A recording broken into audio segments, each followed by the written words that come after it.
On a Death's Head by Elizabeth Tollett, 1694 to 1754. On this resemblance where we find a portrait drawn for all mankind, fond lover, gaze awhile to see what beauty's idle charm shall be.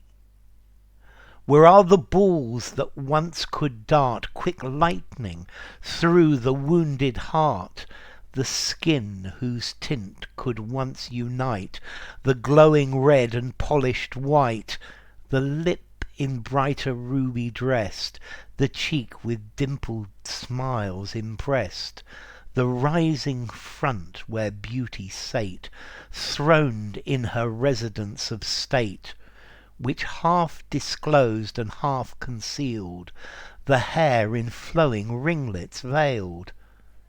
'Tis vanished all. Remains alone the eyeless scalp of naked bone, the vacant orbit sunk within, the jaw that offers at a grin.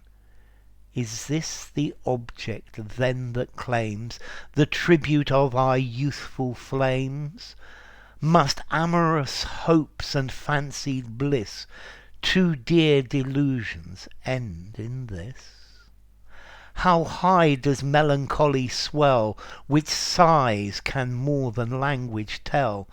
'Tis love can only grieve or fear, reflect a while, then drop a tear, for all that's beautiful and dear. Okay, so this is a poem by Elizabeth Tollett.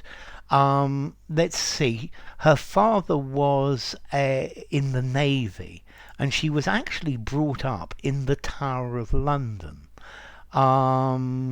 She was a poet, and she knew Isaac Newton.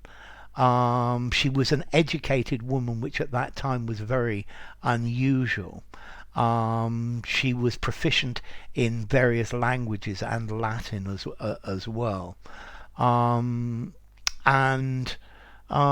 think she was really an early feminist as well. So this poem is about a death's head. This is a skull.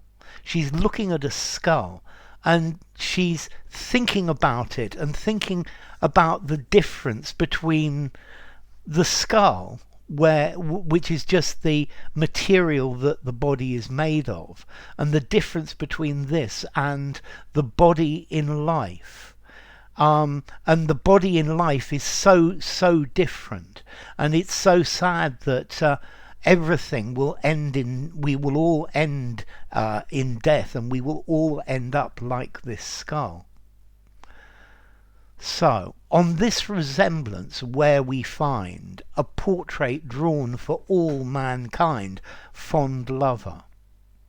So I think she's talking to her love, and she says, look at this skull, yeah? This is what happens to all mankind. This is something that we cannot escape. Gaze a while to see what beauty's idle charm shall be. So we are alive now, but this is what will happen to us. Our beauty will disappear, and this is what we will end up with.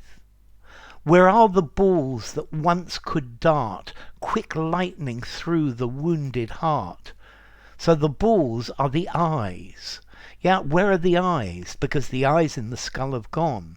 These eyes that could evoke emotion in somebody's heart who was somebody who was upset. I think make them feel hope or love. The skin whose tint could once unite the glowing red and polished white. So the skin, the colour of this skin, which could unite the red lips and the polished white perhaps of the cheeks or the teeth or other things. The lips in brighter ruby dressed, the cheek with dimple smiles impressed. So now looking at this skull, where are the red lips? Where are the smiles with dimples? The rising front where beauty sate, throned in her residence of state. So the forehead where beauty sat in residence, in state, yeah, and is now just part of this skull, which half disclosed and half concealed, the hair in flowing ringlets veiled. So this beautiful forehead was half covered with flowing ringlets, with little curls. It was veiled with curls. 'Tis vanished all, everything has gone. Remains alone the eyeless scalp of naked bone. So everything is now just bone. It's all gone. The vacant orbit sunk within. So the eye sockets, they're empty. The jaw that offers at a grin.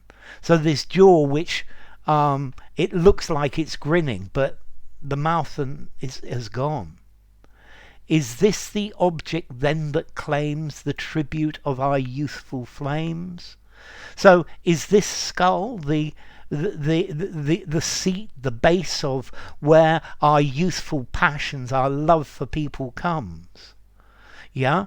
Is this really all we are? Is there more to life than this? And I think here she's saying there must be more to life and to love than just the body.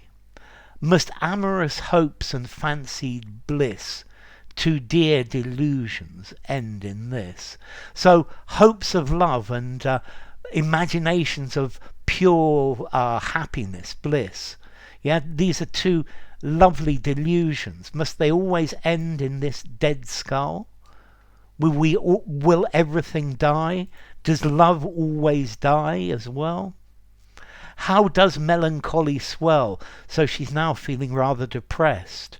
Yeah, she's looking at this and thinking maybe love is something that will always die, like the human body, which sighs can more than language tell.